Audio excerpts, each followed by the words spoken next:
우리 예레미야 52장 1절부터 6절까지 말씀입니다.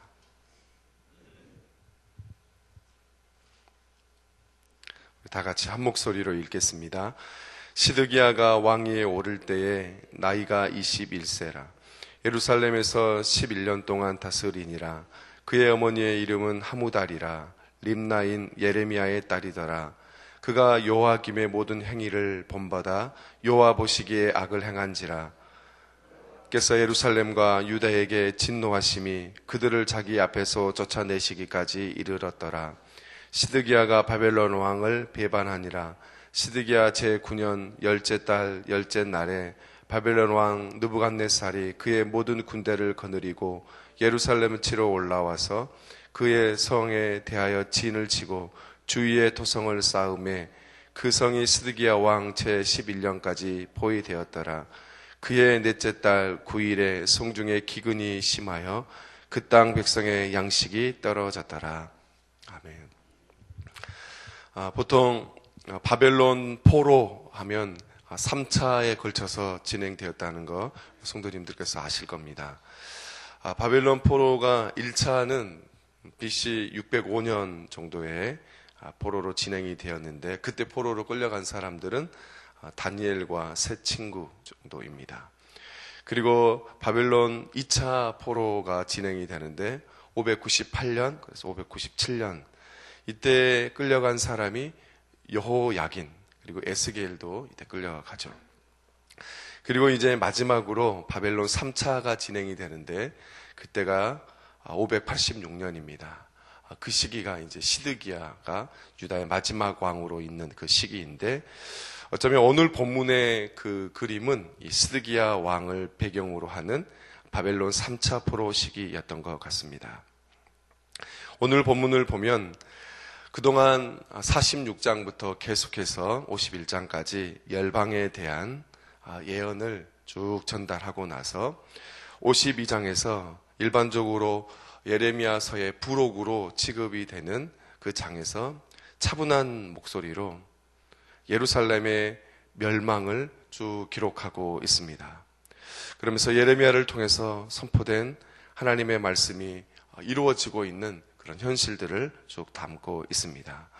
먼저 1절부터 한번 간략하게 보면 시드기야의 통치를 간략하게 평가하고 나서 이어서 예루살렘이 함락되던 그 날을 그리고 있습니다. 그리고 나서 이제 쭉 진행하다가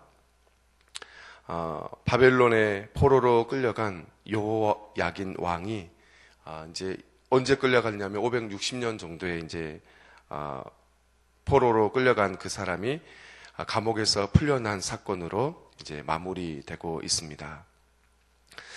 52장, 그러니까 예레미야서의 마지막 장은 여호야긴 왕이 감옥에서 풀려난 사건으로 이제 마무리되고 있습니다. 이 여호야긴이 풀려난 것은 어떻게 보면 한 개인의 회복인 것 같지만 이 예레미야서가 마지막 장을 장식하면서 이 여호야긴의 회복, 그리고 포로에서 풀려난 것을 기록한 것은 어쩌면 포로로 끌려간 그 유다가 분명하게 회복될 것이다 라는 것을 암시하고 있다 얘기할 수 있습니다. 이 52장을 천천히 들여다보면 이 말씀 몇 가지 차이만을 제외하고는 열왕기하 24장 18절부터 그리고 25장 30절까지의 내용과 거의 비슷합니다. 몇 가지 차이만 있어요.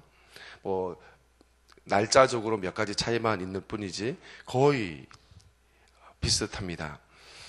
이런 성경의 내용들이 성경에는 여러 군데 있습니다.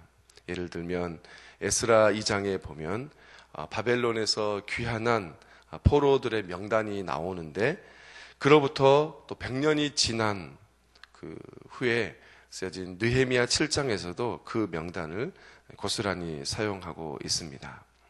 근데 여기에서 간단한 차이점을 조금 얘기를 해보자면, 예레미야 52장과 열왕기하서를 보면 이 열왕기하서에 비해서 이 예레미야에서는 열왕기에 비해 예루살렘의 그 당일 멸망하는 그 날이 얼마나 힘들었고 그리고 얼마나 깊은 참상을 담고 있는지 그걸 더 강렬하게 표현하고 있습니다. 그리고 두 번째로는 바벨론이 가져간 성전 안에 있는 기물들에 대한 묘사가 열왕기는 조금 짧게 묘사가 되고 있다고 한다면 예레미야 52장은 조금 더 자세하게 묘사되고 있다 얘기할 수 있습니다. 그리고 마지막으로는 열왕기와는 달리 예레미야 52장은 포로들의 숫자를 기록하고 있습니다. 나름대로 다 의미가 있다고 볼 수 있겠습니다. 오늘 이 본문을 52장 1절부터 6절까지 말씀을 잠깐 묵상해 보자면 1절부터 6절까지, 아니 52장 전체가 다 바벨론 포로를 겪는 그 이스라엘 백성들이 왜 이런 일이 벌어졌는가에 대한 신학적인 해석이 나오는 것이죠.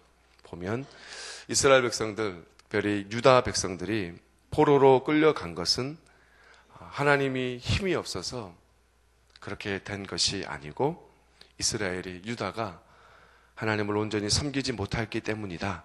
그것을 분명하게 이야기하고 있는 것입니다. 그러니까 유다 백성들이 그들이 겪는 그 어려움, 바벨론 포로 그 시기를 신학적인 관점으로 다시 해석을 하고 있는 거죠. 특별히 신명기의 관점을 가지고 해석을 하고 있습니다.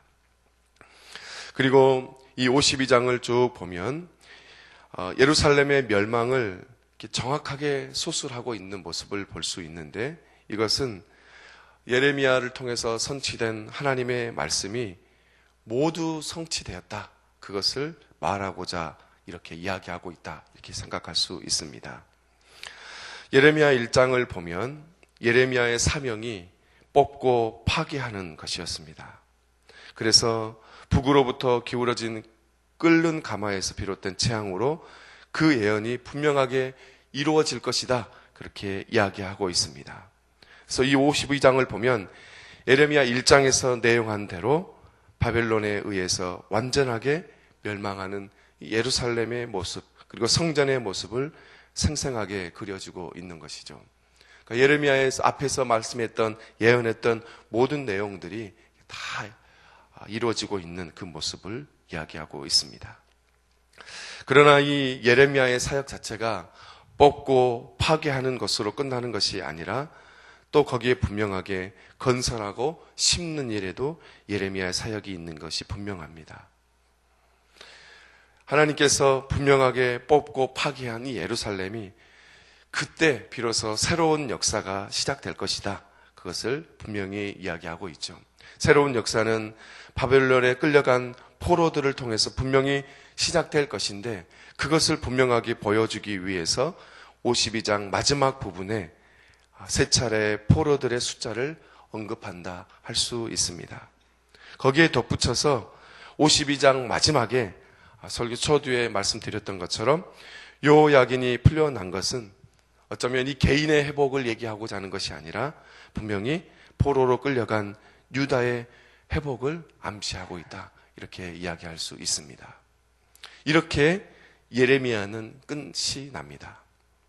그런데 놀랍게도 여러분이 아시다시피 예스라서 1장 1절에 보면 이 바벨론 포로기, 말하자면 70년 동안 진행됐던 이 바벨론 포로기의 끝이 됐을 때, 때가 찼을 때 하나님께서 70년 전에 약속하신 예레미야를 통해서 선포하신 말씀이 이루시려고 하나님께서 역사의 전반에 개입하시기 시작합니다. 하나님은 역사를 이끌어 가시는 방식이 이런 식인 것 같아요.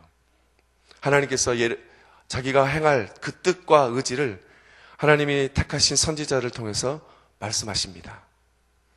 그리고 나서 모든 사람들이 다 잊혀지고 전혀 일어날 것 같지 않는 그 상황에 갑작스럽게 하나님의 약속이 성취가 됩니다. 아니, 그 일을 이루십니다. 놀라운 일이죠. 70년이 지나가는 동안 이스라엘 백성들은 바벨론 포로기 속에서 정말 그 속에서 전혀 일어날 것 같지 않는 그 상황을 쭉 진행하고 있습니다. 모든 사람이 잊어버렸을 수도 있습니다. 근데 그 상황에서 하나님은 70년 전에 약속하신 그 하나님의 말씀을 분명하게 이루십니다. 그래서 그 일을 이루시기 위해서 역사를 움직여가고 있는 것입니다. 이 예레미야 약속은 분명하게 이루어지고 있다는 것입니다. 성경에 이것을 기록하기 위해서 성경이 있는 거 아니겠습니까? 몇백 년 전에 약속하신 주의 말씀이 원인 결과도 없이 그냥 그 자리에서 갑작스럽게 하나님의 말씀이 이루어지고 또 성취되는 그 일을 이루시는 하나님을 볼 수 있습니다. 우리가 이 그 큰 그림을 보면서 우리가 오늘 이 시점에서 우리가 고백해야 하고 또 붙잡아야 할 것은 무엇인가? 그것은 변함없이 하나님의 약속입니다. 우리에게 일어나는 상황, 우리에게 일어나는 모든 환경들이 우리가 살아가는 삶의 기준이 아니고 전혀 일어날 것 같지 않지만 모든 사람들이 잊어버리고 모든 사람들이 까마득하게 잊어버릴 그 상황, 그 갑작스러운 상황에 하나님께서 역사에 개입하셔서 하나님께서 말씀하신 그 하나님의 말씀을 이루시는 그 하나님을 바라보면서 우리가 정말 붙잡아야 할 것은 하나님께서 말씀하시고 언약하시고 약속하셨던 그 약속을 붙드는 것입니다. 바로 거기에 미래가 있고 거기에 희망이 있는 것입니다. 예레미야 마지막 장을 통해서 우리에게 보여주시고자 하시는 것은 그것이죠. 반드시 회복이 있을 것이다. 근데 그 회복은 분명하게 뽑고 파괴하는 것. 철저하게 파괴된 그곳에 다시 희망을 노래할 수 있는 것이죠. 이 역사는 분명히 이루어졌습니다. 우리는 이것을 신앙생활 하면서 여러 번 들어왔기 때문에 감동되지 않을 수 있지만 70년 바벨론 포로기를 걸어가는 그 사람들. 아니, 정말 꿈과 같은 일이었을 거라고 정말 상상을 해보면 전혀 일어날 것 같지 않고 이스라엘 백성들이 아무것도 하지 않았는데 꿈에도 생각하지 못했던데 어느 날 갑자기 하나님의 놀라우신 그 은혜로 인해서 자기들이 예루살렘 그 땅을 다시 밟아서 자기 고향 땅으로 들어오는 그 사건을 한번 생각해 보십시오. 놀라운 일입니다. 모두가 다 잊혀지고 있을 때 하나님은 그 일을 이루신다는 거예요. 주의 말씀은 그렇습니다. 주님이 하신 말씀은 꼭 이루십니다. 사랑하는 성도 여러분, 2015년 주님의 말씀을 붙드시기 바랍니다. 거기에 희망이 있습니다. 아니, 거기에만 희망을 노래할 수 있습니다. 그런 은혜가 여러분에게 있기를 바랍니다. 기도하겠습니다. 하나님 은혜를 감사합니다.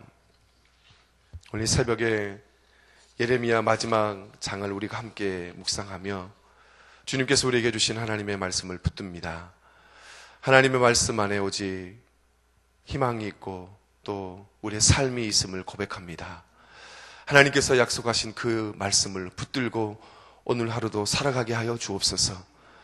전혀 일어날 것 같지 않고 아무도 예상하지 않고 모두가 기대하지 않는 상황이지만 하나님은 그 종들을 통해서 아니 몇백 년 전, 몇십 년 전, 아니 몇 세기 전에 약속하신 말씀이라 할지라도 모든 세대가 잊어버린다 할지라도 하나님은 그 말씀을 기억하시고 꼭 성취하시고 이루신 하나님을 믿습니다.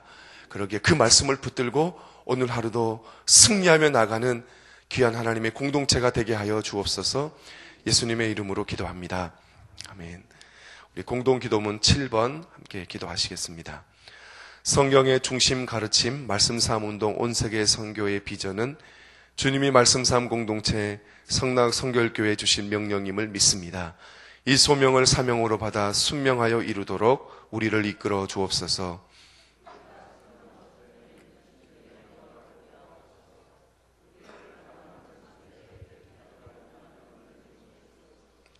문제를 통찰하는 지혜와 한계를 넘어서는 용기를 주시며 하나님 나라를 위해 헌신하는 사람들을 보내주시어 거룩한 영적 부흥을 함께 누리고 나누게 하옵소서. 아멘. 우리 다 같이 주기도문 하시겠습니다.